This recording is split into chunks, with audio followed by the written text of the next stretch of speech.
Hello everyone, welcome to learn Lifeology. तो बच्चों, ये हम बायोडाइवर्सिटी एंड कंजर्वेशन चैप्टर का पार्ट 2 देख रहे हैं। पार्ट 1 में हम ऑलरेडी काफ़ी चीज़ें डिस्कस कर चुके हैं, तो जो लोग पार्ट 1 नहीं देखे हैं पहले वो पार्ट 1 देख ले, फिर देन आप इस वीडियो को देखें। And the most important thing, अगर आपको वीडियो समझ में आ रहा है, एनसीईआरटी समझ में आ रही है और इस चैनल पे आप नए हैं तो प्लीज़ सब्सक्राइब करिए, शेयर करिए, लाइक करिए। So let's start with the part 2।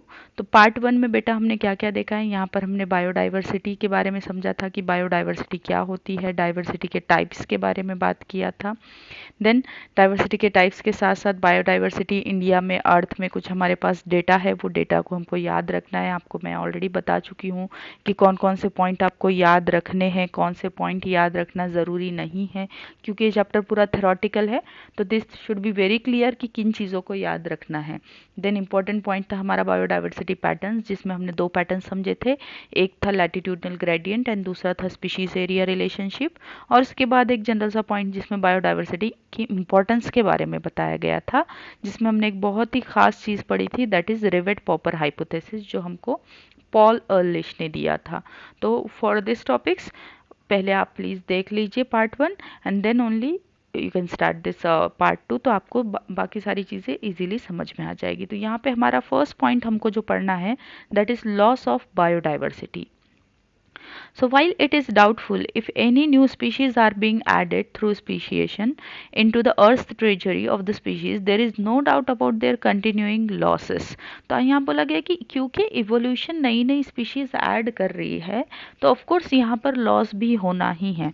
The biological wealth of our planet has been declining rapidly, लेकिन ये लॉस बड़ा ही फास्ट हो रहा है। And accusing finger is clearly pointing human activities.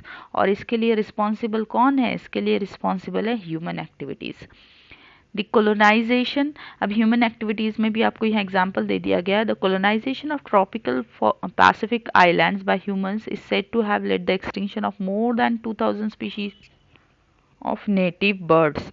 तो पैसिफिक आइलैंड में जैसे ह्यूमंस ने कॉलोनाइज करना शुरू किया, तो वहाँ से 2000 बर्ड की स्पीशीज एक्सटिंक्ट हो चुकी है।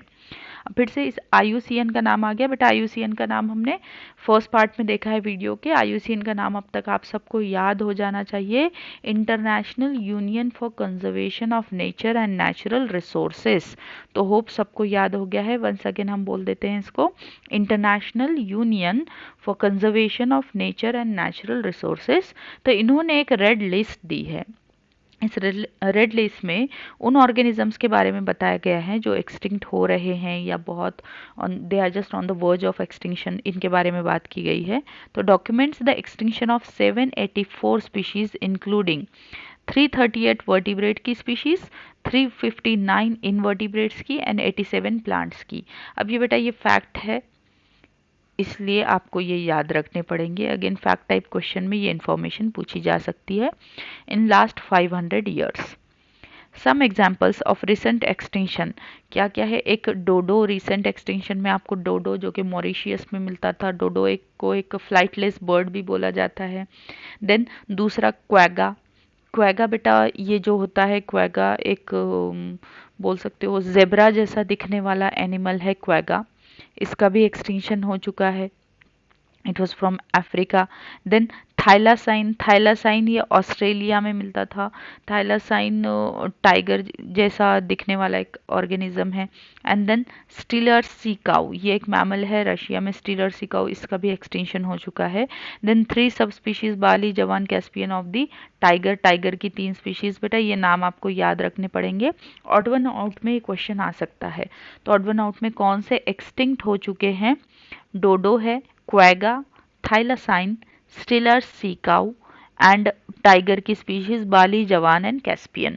इतने नाम आपको याद रखना है। इसकी लिस्ट आप बना लीजिए, बहुत कुछ डिफिकल्ट है नहीं। अगेन एक बार रिवाइज कर लेते हैं। डोडो, देन क्वैगा, देन नेक्स्ट है आपका थाइलासाइन, इसको तस्मानियन टाइगर भी बोला जाता है थाइलासाइन को, एंड स्टिलर सी काउ।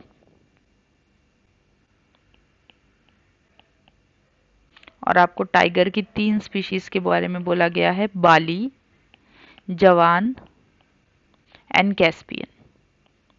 तो ऐसे भी हो सकता है ऑड वन आउट में ऐसे क्वेश्चन आ जाए कि जिसमें एक ऑप्शन हो बाली, दूसरा हो जवान, तीसरा हो कैस्पियन एंड फोर्थ ऑप्शन इसमें से कोई आ जाए। तो इसमें से this are the species of tiger, तो फोर्थ जो रहेगा वो आपका ऑड वन हो जाएगा। तो ये इंपॉर्टेंट पॉइंट है, इसको याद रखना है। The last 20 years alone have witnessed the disappearance of 27 species. Careful analysis of records shows that the extinction across taxa are not random. Some groups like amphibians appear to be more vulnerable to the extinction.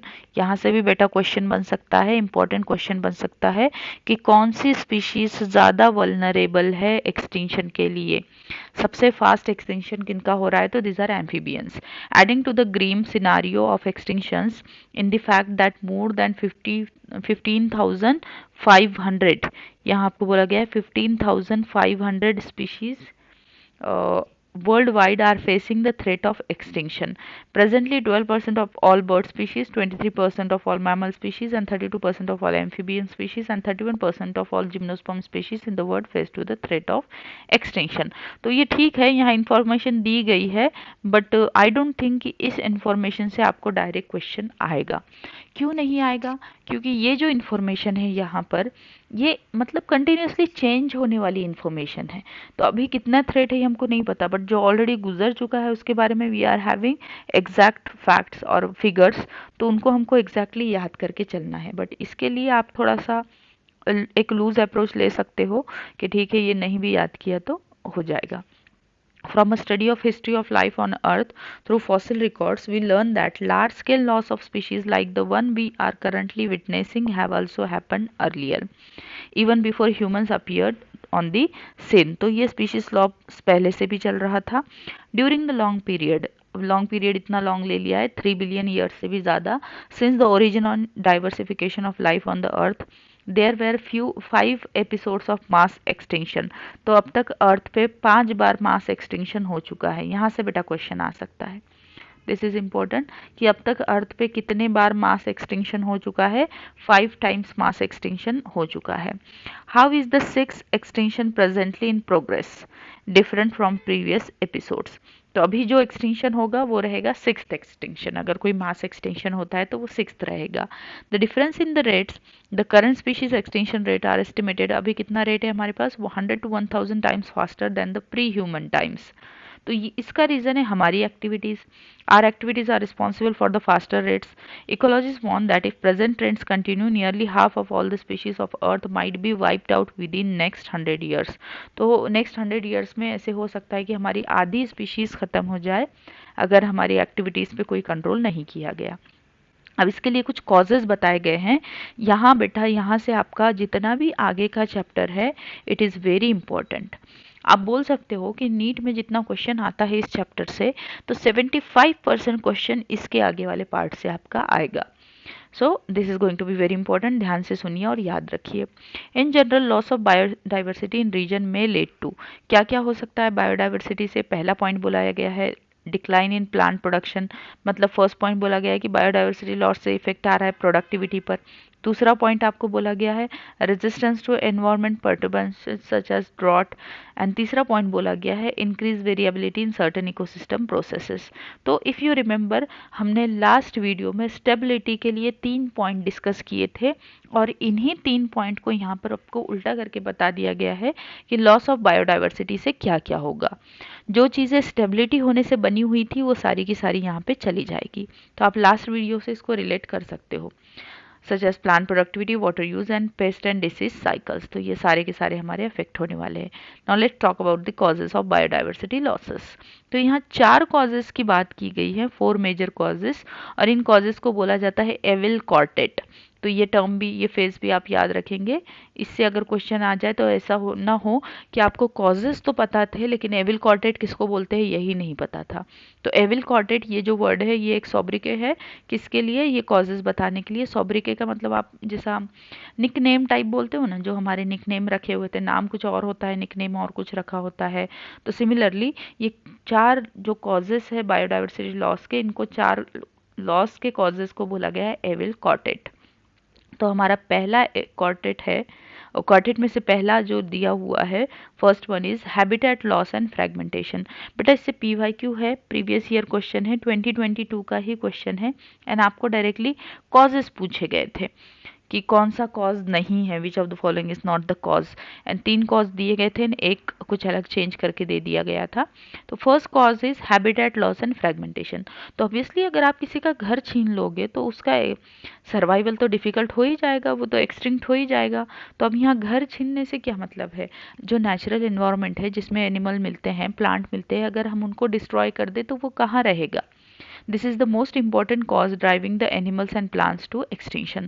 The most dramatic example of habitat loss come from the tropical rainforest. तो सबसे ज़्यादा जहाँ diversity है वहीं पे loss हमारा हो रहा है। Once covering more than 14% of earth land, this rain forest now cover more than 6%। तो जो रेन फॉरेस्ट पहले 14% हुआ करते थे पूरे अर्थ में, अब ये जस्ट 6% हो चुके हैं। तो आप देखिए ऑलमोस्ट 8% का लॉस हो चुका है रेन फॉरेस्ट का।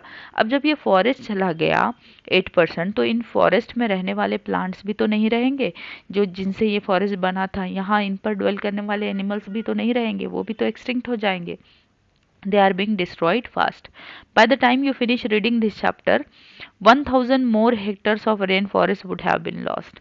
तो देखिए सिचुएशन कितनी ख़राब है। हमको ये एक चैप्टर पढ़ने में जितना टाइम लग रहा है, उतनी देर में 1000 से भी ज़्यादा हेक्टर्स ऑफ रेन फॉरेस्ट यहाँ पर लॉस हो रहा है। द अमेजॉन रेन फॉरेस्ट, फिर से बेटा अमेजॉन रेन फॉरेस्ट की बात आ गई, हमारे लिए इंपॉर्टेंट है। पहले भी हमने अमेजॉन को हाईएस्ट बायोडाइवर्सिटी के एग्जाम्पल में लास्ट चैप्टर में पढ़ा हुआ है। अमेजॉन को हम लंग्स ऑफ प्लैनेट भी बोलते हैं, ये पॉइंट याद रखिए, क्योंकि अमेजॉन से हमारा बहुत सारा ऑक्सीजन आता है। अबाउट 20% ऑक्सीजन हमारा अमेजॉन से आता है।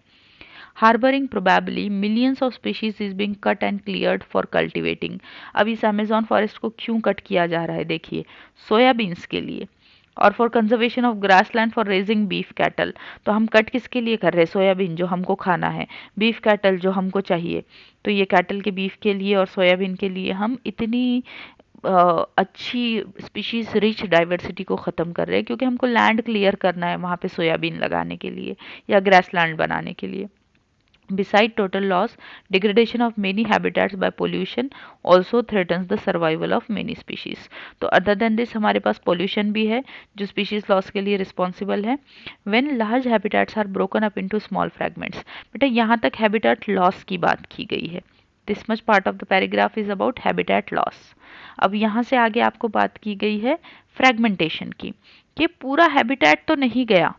सपोज ये हमारे पास एक बहुत बड़ा फॉरेस्ट था, ये पूरा आपने नहीं कट किया, लेकिन इसमें से यहाँ से इतना पार्ट आपका लॉस हो गया है, यहाँ से इतना पार्ट कट हो गया है, यहाँ से इतना पार्ट कट हो गया है। अब कोई एक एनिमल जिसको पूरा के पूरा ये जंगल चाहिए था रहने के लिए, तो यहाँ जब हैबिटेट लॉस छोटे छोटे फ्रैगमेंट्स बन जाएंगे तो इसको डिफिकल्ट हो जाएगा इसका सर्वाइवल। जैसे कि आपको एग्जाम्पल दिया गया है यहाँ पर, when large habitats are broken up into small fragments due to various human activities, mammals and birds requiring large territories. अब यहाँ पे ऐसे mammals, ऐसे birds जिनको large territory चाहिए, जैसे कि lion है, tiger है, तो certain animals and certain animals with migratory habitat, कुछ ऐसे animals है जो continuous migration करते रहते, तो अब इन पे इफेक्ट आएगा ना, क्योंकि ये जगह तो इनकी बची ही नहीं, इस पे तो आपने कब्जा कर लिया, ये जगह इनके लिए बची नहीं, आपने कब्जा कर लिया, तो it is going to affect them and their population declines. तो हमने पहला पार्ट पढ़ लिया, पहला कॉज पढ़ लिया है हैबिटेट लॉस एंड फ्रैगमेंटेशन। दूसरा कॉज है हमारे पास ओवर एक्सप्लॉयटेशन। तो हम क्या करते हैं, नेचर ने जो हमको रिसोर्सेज दिए हैं, नेचर से जो हमको मिल रहा है, उसको मिल रहा है इसलिए हम कुछ ज़्यादा ही यूज़ कर रहे हैं। जैसे एक मुहावरा है, गन्ना मीठा लगा तो जड़ से खा लिया, तो उस टाइप का हमारी नीड ग्रीड में टर्न हो गई है। एनसीईआरटी बोल रही है कि आपकी जो नीड थी अब वो ग्रीड बन गई है। Humans have always depended on the nature for food and shelter. It leads to overexploitation of natural resources. Many species extinction in the last 500 years, जैसे कि हाँ चलिए ये एक इम्पॉर्टेंट पॉइंट फिर से आ गया है। लास्ट 500 ईयर्स में जो एक्सटिंक्ट हुए हैं वो स्पीशीज़ का नाम यहाँ पे दिया गया, Steller sea cow and passenger pigeon. Steller sea cow हम ऑलरेडी पढ़ चुके हैं, रशिया का आपने पढ़ा था, नाम भी आपको याद रखना है, रशिया से इसको ये एक्सटिंक्ट हुई है। एंड देन दूसरा एग्जाम्पल एक्सटिंक्ट ऑर्गेनिज्म को जो आपको यहाँ दिया गया है, एक पिजन है पैसेंजर पिजन, वे ड्यू टू ओवर एक्सप्लॉयटेशन। और ये क्यों एक्सटिंक्ट हुए हैं, ओवर एक्सप्लॉयटेशन के कारण एक्सटिंक्ट हुए हैं। स्टीलर सी काऊ को फूड पर्पस के लिए यूज़ करते थे। Presently many marine fishes population around the world are over harvested. अब इनका ओवर हार्वेस्टिंग किया जा रहा है, बहुत ज़्यादा इनको कैच किया जाता है फॉर द फूड पर्पस या मेडिसिनल, जो कुछ भी है, जिस भी पर्पस के लिए कर रहे हैं। एंड ये किस लिए अब ये बन गए हैं एंडेंजर्ड, एंड एंडेंजर्ड के बाद फिर वो continued existence of some commercially important species, ये इनके स्पीशीज़ को ख़त्म करने के लिए बहुत ही ओवर एक्सप्लॉयटेशन एक बहुत डेंजर सिचुएशन बनती जा रही है। देन दो हम कॉजेज ऑलरेडी डिस्कस कर चुके हैं, पहला हैबिटेट लॉस एंड फ्रेगमेंटेशन, दूसरा ओवर एक्सप्लॉयटेशन, तीसरी बात कर रहे हैं एलियन स्पीशीज़ की। तो एलियन स्पीशीज़ क्या होती है, बाहर से कोई स्पीशीज़ आ जाए जो वहाँ की नेटिव ना हो, एंडेमिक ना हो, और आकर वहाँ के रिसोर्सेज को यूज़ कर ले। अब बाहर से आने वाली स्पीशीज़ अगर रिसोर्सेज यूज़ कर लेगी तो नेटिव स्पीशीज़ के लिए रिसोर्सेज नहीं बचेंगे और वो एक्सटिंक्ट हो जाएगी। तो ऐसी बाहर से आने वाली स्पीशीज़ को हम इन्वेजिव स्पीशीज़ भी बोलते हैं। When alien species are introduced unintentionally or deliberately, दोनों भी हो सकता है, for whatever purpose, some of them turn invasive and cause decline and extinction of indigenous species. यहाँ पे आपको एग्जाम्पल दिया गया है नाइल पर्च का, इंपॉर्टेंट है, याद रखना है। नाइल पर्च एक फिश है, इसको विक्टोरिया लेक में इंट्रोड्यूस किया गया ईस्ट अफ्रीका में। अब इसने क्या किया, इसको उस लेक में ले जाकर डाला गया, बट इसने वहाँ की जो इकोलॉजिकली यूनिक असेंबलेज थे, मोर देन 200 स्पीशीज ऑफ, यहाँ सिक्लिड फिश नाम की फिश थी, इस सिक्लिड फिश को यहाँ से एक्सटिंक्ट करवा दिया। किसने, नाइल पर्च ने। तो हमारे पास इनविजिव स्पीशीज बन गई नाइल पर्च, और यहाँ की जो नेटिव थी that was cichlid. You must have been familiar with the environmental damage caused and threat posed to our native species by invasive species like carrot grass. अब हमारे इंडिया में कैरेट ग्रास, जिसको हम गाजर गवत भी बोलते हैं, तो पार्थीनियम इसका साइंटिफिक नेम है, यहाँ पर ये लाई गई थी इंडिया में, वीट ग्रेन्स के साथ ये आया था, तो इट वाज अनइंटेंशनली लाया गया था और ये हमारे इंडिया में आके इनविजिव स्पीशीज़ बन गया। हम इंडियन, आप देखते हो सब कॉन्टिनेंट से काफ़ी सारे ग्रासेस को इसने एलिमिनेट कर दिया है। दूसरा आपको एग्जांपल दिया गया है लैंटाना, लैंटाना कमारा, ये भी एक इनविजिव स्पीशीज़ है। तीसरा एग्जाम्पल दिया गया है वाटर हाइसिंथ का, आइकोर्निया, इसको हम बहुत बार पढ़ चुके हैं, जिसको टेरर ऑफ बंगाल भी बोला जाता है। तो इसको ब्यूटिफिकेशन के लिए लाकर इंट्रोड्यूस किया गया, बट बाद में पता चला कि ये तो एक इनविजिव स्पीशीज बन चुकी है। तो ये नाम बेटा 4 नाम दिए हैं, 4 नाम आपको याद रखना है यहाँ से। Then fifth is the recent illegal introduction of African catfish Clarias gariepinus. Fifth name is Clarius garipinus. For aquaculture purpose is posing threat to the indigenous catfish in our rivers. तो इसमें से बेटा 4 नाम इंडिया के दिए गए हैं आपको, कैरेट ग्रास, लैंटाना, वाटर हैंसिथ एंड क्लैरियस गैरिपाइनस, एंड एक दिया गया है एग्जाम्पल नाइल पर्च का। ये पांचों की पांचों इनवेजिव स्पीशीज है, नाम बहुत इंपॉर्टेंट है, याद रखिए। इस पॉइंट से आपको एलियन स्पीशीज के नाम याद रखना है, पांचों एलियन स्पीशीज के नाम याद रखेंगे। The first one is Nile perch, the second one carrot grass, जिसको हम पार्थीनियम उसका साइंटिफिक नेम है। थर्ड वन इज लैंटाना, इसका पूरा नाम है Lantana camara, and then fourth one is water hyacinth, जिसको आप टेरर ऑफ बंगाल या आइकॉर्निया भी बोलते हो, इसको बहुत बार पढ़ चुके हैं, water hyacinth. And then fifth name given is a catfish, that is Clarius garipinus. ये 5 नाम बेटा बहुत इंपॉर्टेंट है, इनको याद रखिए, that are the invasive species है ये। देन लास्ट हम पढ़ने वाले हैं नेविल कॉर्डेट में से को एक्सटिंक्शंस। को एक्सटिंक्शंस क्या बोलता है कि अगर एक ऑर्गेनिज्म एक्सटिंक्ट हो गया तो उसके साथ दूसरा भी हो जाएगा। अब दूसरा क्यों होगा, सपोज होस्ट पैरासाइट रिलेशनशिप है, अगर होस्ट नहीं रहा तो पैरासाइट कैसे रहेगा। तो सिमिलरली यहाँ कुछ एक्सप्लेनेशन दिया हुआ है। When a species become extinct the plant and animal species associated, जहाँ भी एसोसिएशन रहेगा विद एन ऑब्लिगेटरी वेयर, कैसा एसोसिएशन, ऑब्लिगेटरी एसोसिएशन है, it will also become extinct. When a host fish species become extinct its unique assemblage of parasites also meets the same fate, मतलब वो भी extinct हो जाएंगे।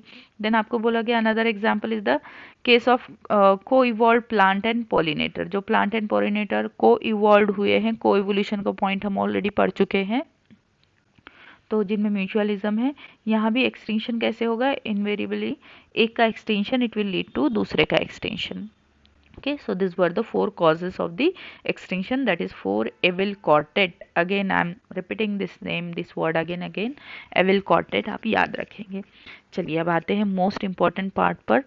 बेटा Nile perch से भी 2022 में क्वेश्चन आ चुका है, यहाँ से भी आपको क्वेश्चन आ चुका है, 2022 का PYQ है। अब ये जो बच गए इधर नीचे ये बन जाते हैं इंपॉर्टेंट, यहाँ से क्वेश्चन आ सकता है। सो बायोडाइवर्सिटी कंजर्वेशन की बात करेंगे, बहुत ही इंपॉर्टेंट पार्ट इस चैप्टर का, you can say most important part है। Why should we conserve biodiversity? अब यहाँ बहुत सारे रीजंस हैं, इन रीजंस को 3 पार्ट में डिवाइड कर दिया गया है आपको, 3 कैटेगरी में। एक कैटेगरी बताई गई नैरोली यूटिलिटेरियन, दूसरी बताई गई ब्रॉडली यूटिलिटेरियन, एंड तीसरी कैटेगरी बताई गई इथिकल। आपको बोला गया कि ये 3 रीजंस है कि कुछ हमारे पास ये जो बायोडाइवर्सिटी है हमारे थोड़े बहुत काम में आ रही है छोटी छोटी चीज़ों में, कुछ बताया गया ब्रॉडली बहुत बड़े लेवल पर काम में आ रही है, एंड एथिकल इश्यूज। तो देखते हम नैरोली यूटिलिटेरियन में क्या आ जाता है, arguments for conserving biodiversity are obvious. क्यों? Humans derive countless direct economic benefits, जैसे कि हमको क्या क्या मिल रहे हैं, फूड मिल रहा है। नैरोली यूटिलिटेरियन में फूड आ जाता है, then firewood, fibre, conservation, construction material, industrial products जिसमें tannins, lubricants, dyes, resins, perfumes, ये सारे के सारे आ जाते हैं, and also the medicinal important है प्लांट का। तो इसके वजह से हमको हमारे नेचर को कंजर्व करना ज़रूरी है।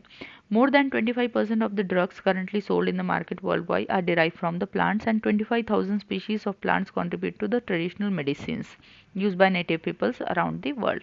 तो ये तो आपको जनरल सी इन्फॉर्मेशन दी गई है to explain the narrowly utilitarian areas.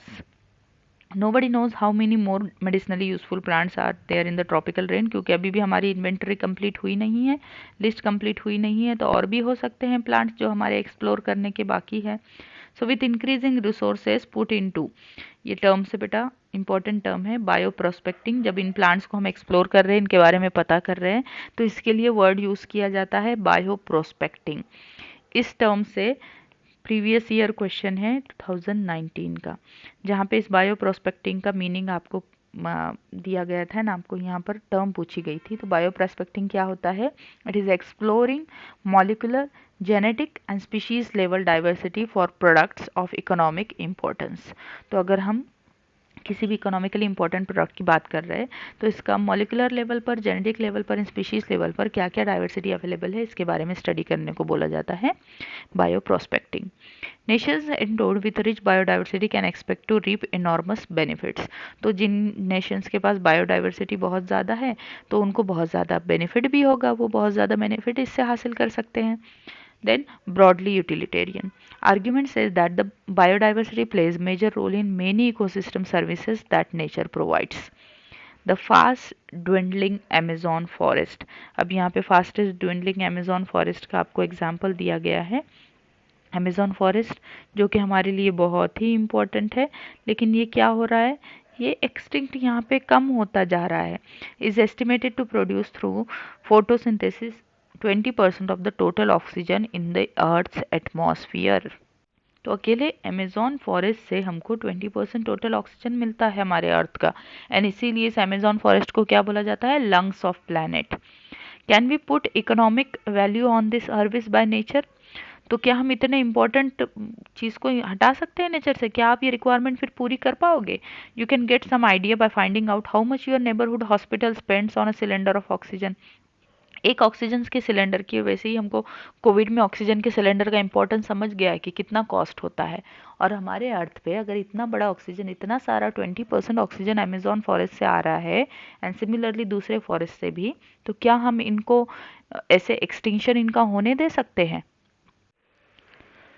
Pollination, without which plants cannot give us fruits and seeds, is another service. तो ब्रॉडली यूटिलिटेरियन में आपको पहली सर्विस बताई गई कि हमको यहाँ से ऑक्सीजन मिल रहा है, फोटोसिंथेसिस करके यहाँ से ये ऑक्सीजन भी दे रहे हैं। पहली सर्विस वाज ऑक्सीजन, एंड दूसरा सर्विस आपको यहाँ पर बोला गया है अबाउट दी पॉलिनेशन की। पॉलिनेशन एक दूसरी सर्विस है जो बहुत इंपॉर्टेंट है, जो हम आर्टिफिशियली करना पॉसिबल ही नहीं है। Ecosystem provide through pollinators layers, बीज, बम्बल बीज, बर्ड्स, बैट्स। तो हमारे पास बहुत सारे पॉलिनेटर्स हैं, अगर ये नहीं रहेंगे तो पॉलिनेशन कैसे होगा? There are other intangible benefits. तो कुछ इंटेंजिबल बेनिफिट, इंटेंजिबल मतलब ऐसे जो हमको दिखते नहीं है, जिनका कोई फिजिकल एग्जिस्टेंस नहीं है, लेकिन आप उनको फील कर सकते हो। तो ऐसे इंटेंजिबल बेनिफिट्स में क्या आ जाता है हमारा एस्थेटिक प्लेजर। तीसरा पॉइंट आपको बोला गया कि हमको नेचर से जो मिल रहा है, जो नेचर की ब्यूटी है, जो खूबसूरती है, इससे हमको जो शांति मिलती है, जो हम अच्छा फील करते हैं, of walking through thick woods, watching spring flowers in full bloom, waking up to bulbul song in the morning. तो क्या ये चीज़ें आप आर्टिफिशियली कर सकते हो? No, it is not possible. तो ये आ जाता है ब्रॉडली यूटिलिटेरियन में। तो आपको याद रखना है बेटा, कौन से पॉइंट्स नैरोली यूटिलिटेरियन में आते हैं, कौन से पॉइंट्स ब्रॉडली यूटिलिटेरियन में आते हैं। ब्रॉडली में आपको तीन चीज़ें दी गई हैं, एक है ऑक्सीजन, दूसरा है पॉलिनेशन, तीसरा दिया गया है एस्थेटिक प्लेजर्स के बारे में। चलिए नेक्स्ट आ जाते हैं ethical argument, the third cause reason जो हम देख रहे हैं, for conserving biodiversity relates to what we owe to millions of plants, animals and microbe. तो हम इन सब के कर्जदार है एक्चुअली, इनसे जितने हमने फ़ायदे लिए हैं, तो हमको क्या करना चाहिए, हमको इनको बचाना चाहिए। Species with whom we share this planet, philosophically and spiritually. अगर हम फिलोसॉफिकल भी बात करें और स्पिरिचुअल वे पे भी अगर आप बोलते हो, we need to realise that every species has its intrinsic value. अब भले ही वो हमको काम आ रही है, नहीं आ रही है, बट हर एक स्पीशीज़ का एक आपको डायरेक्ट बेनिफिट नहीं दिख रहा है, बट इनडायरेक्ट बेनिफिट तो हर जगह से आपको मिल ही रहा है। So even if it may not be the current or any economic value to us, लेकिन हर एक की वैल्यू है और इसके लिए उसको बचाना ज़रूरी है। We have a moral duty to care for their well being and pass on our biological legacy to in good order to our future generations. तो हमारी फ्यूचर जनरेशंस को भी तो पता चले कि हमारे अर्थ पर, मदर अर्थ पर ये सब कुछ हुआ करता था। चलिए अब the most important thing, how to conserve this how do we conserve the biodiversity? When we conserve and protect the whole ecosystem, its biodiversity at all levels is protected. अगर हम पूरा के पूरा इकोसिस्टम को कंजर्व कर लेंगे तो पूरी बायोडाइवर्सिटी हो जाएगी। We save the entire forest to save the tiger. तो हमने टाइगर के साथ और भी बहुत सारे स्पीशीज़ को वहाँ पे कंजर्व कर लिया, बचा लिया। This approach is called in Situ. अगर हम चीज़ों को ऐसे बचा रहे हैं, वो जहाँ है वहीं पे उनको अगर बचा रहे हैं, तो it is called in Situ conservation. तो हमारे पास दो टाइप की कंजर्वेशन यहाँ पढ़ना है, एक है इन सीतू, दूसरा ex situ. However when there are situations where an animal और प्लांट इज एंडेंजर्ड और थ्रेटन, लेकिन अगर ऐसा सिचुएशन है कि किसी प्लांट को या एनिमल को उसके नेचुरल हैबिटेट में कोई थ्रेट है, और फिर हमको क्या करना होगा, हमको उस ऑर्गेनिज्म को वहाँ से हटाना पड़ेगा। सो जिसका एक्सटिंक्शन हो सकता है नियर फ्यूचर में, and its urgent measures to save it from extinction. तो इसके लिए हम क्या करते हैं, उसको वहाँ से हटाकर कहीं और ले जाकर कंजर्व करते हैं। तो उसको उसके नेचुरल हैबिटेट से हटा दिया, तो that type of conservation is called ex situ conservation, और it is also called off site conservation. तो ये डिजायरेबल अप्रोच रहेगा। तो अब डिपेंड करता है कि हम कंजर्वेशन कैसे कर रहे हैं। नो, पहला हम बात करेंगे इन सीतू कंजर्वेशन।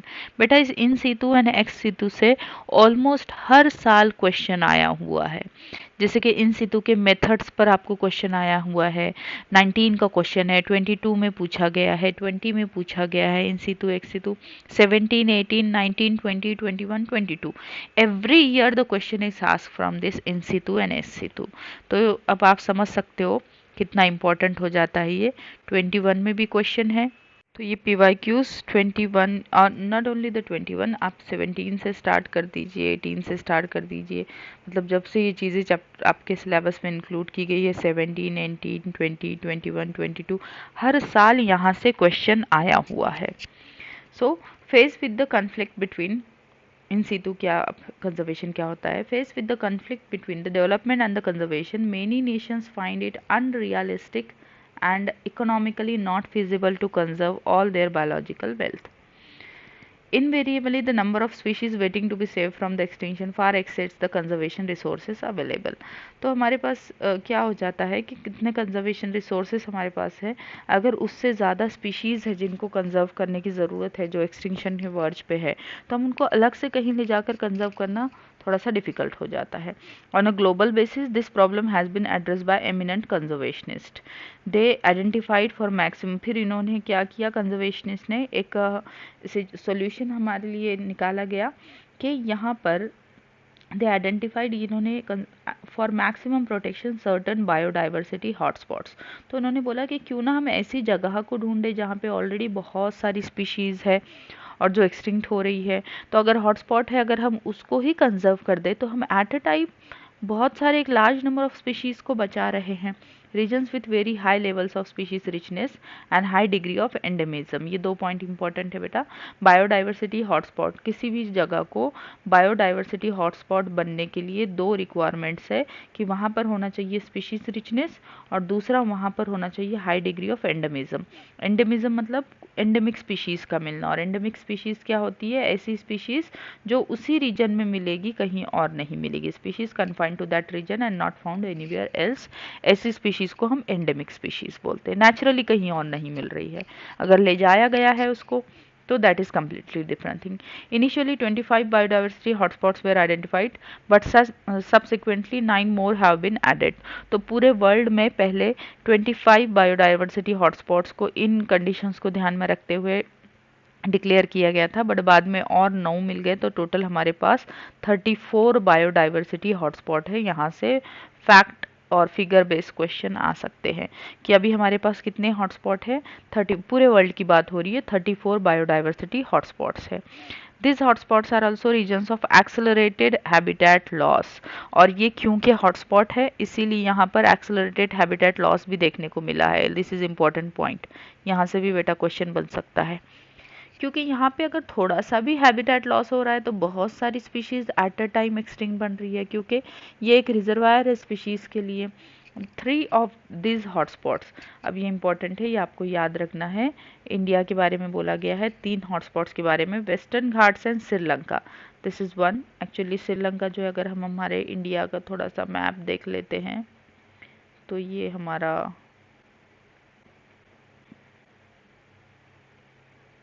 बहुत अच्छे से नहीं बन रहा है, बट कोई बात नहीं। ये अगर इंडिया है and here we are having Sri Lanka, तो जो this much area western Ghats यहाँ पर और श्रीलंका, ये एक हॉटस्पॉट बन जाता है। दूसरा आपको रीजन यहाँ पे बोला गया है, the second one is Indo Burma region and third one is Himalaya. तो यहाँ पर हमारे पास है हिमालयन रीजन एंड ये आपका ये एक रीजन बोला गया है इंडो बर्मा रीजन। ये 3 हमारे पास हॉटस्पॉट्स की यहाँ पर बात की गई है in India. Although all biodiversity, बेटा ये 3 हॉटस्पॉट आपको याद रखना है, that is western Ghats and Sri Lanka, ये एक हो गया।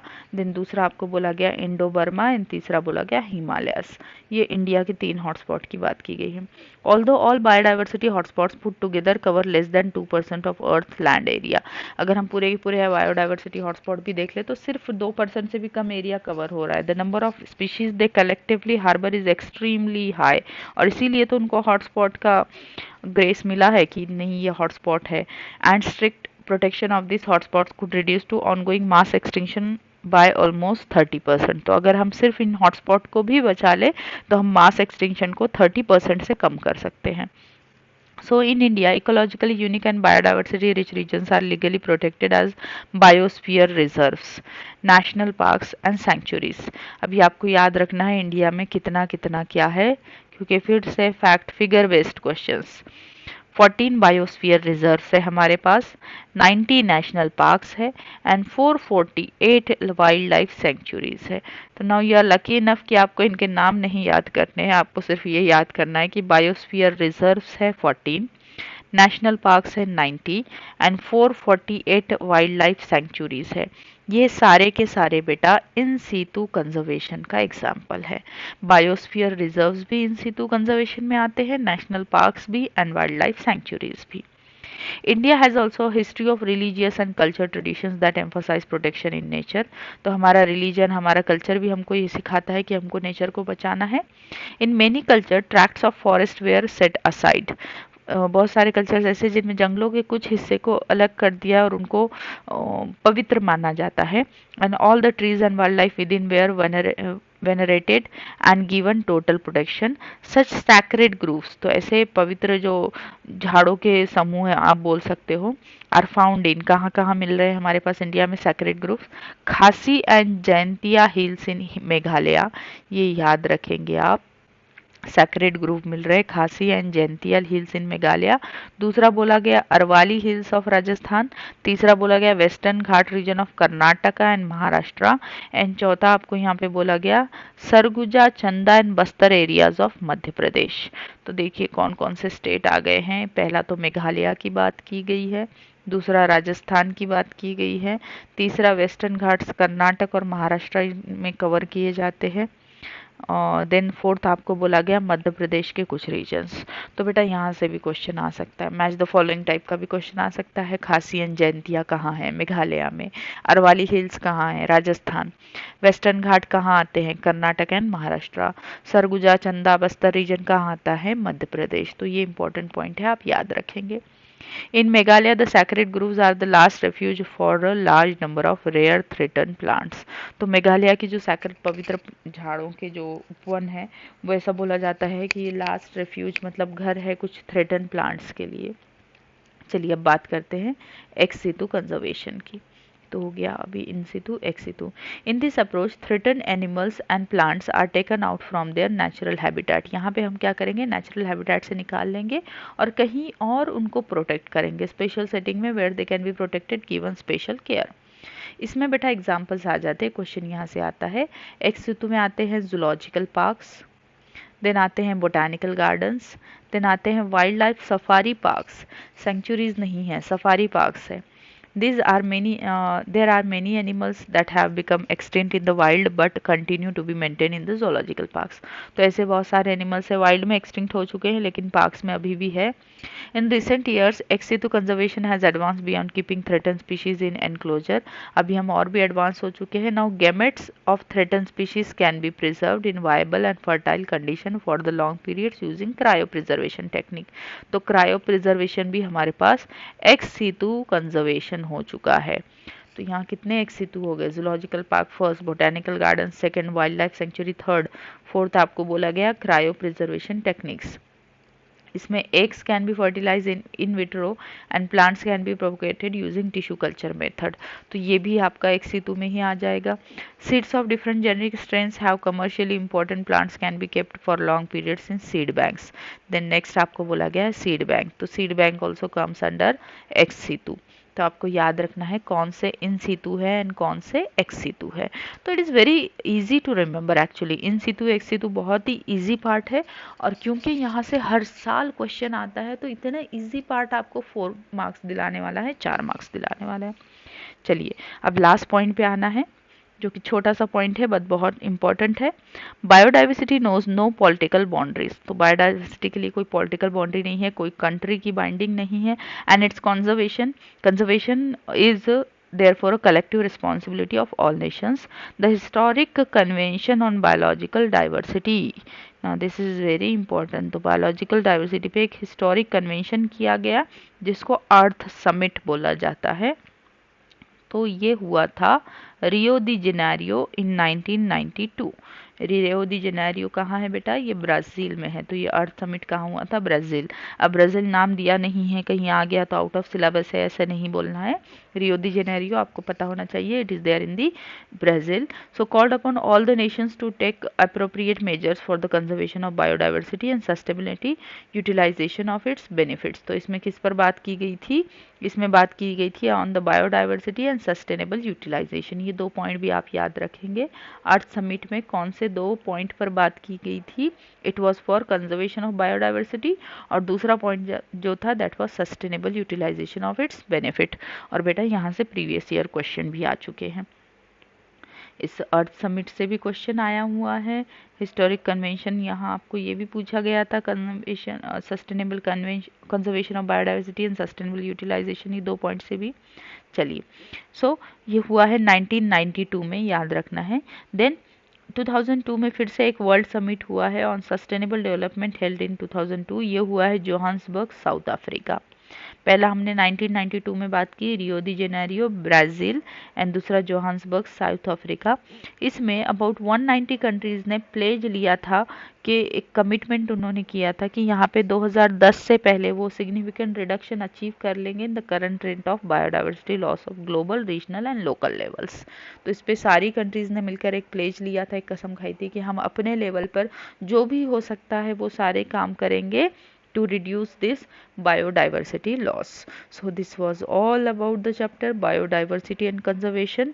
Hope you are clear with all the points. अगर आपको वीडियो पसंद आया है तो प्लीज़ लाइक करिए, चैनल को सब्सक्राइब करिए, वीडियो को शेयर करिए। और एक बहुत ही अच्छी इंपॉर्टेंट बात आपके लिए मुझे बताना है कि जो हमारे थेरोटिकल चैप्टर्स है तो इनका बहुत ही जल्दी आपको एक बूस्टर टाइप के वीडियोस मिलेंगे जो बहुत फास्ट फॉरवर्ड रहेंगे। 20-30 मिनट्स के अंदर हम इन सारे चैप्टर्स का रिवीजन कर लेंगे। तो होप आपको ये पसंद आया है, और अगर मुझे एक पॉजिटिव सपोर्ट मिलता है तो I will get again a positive energy to create such videos. Thank you for watching this. Thank you very much.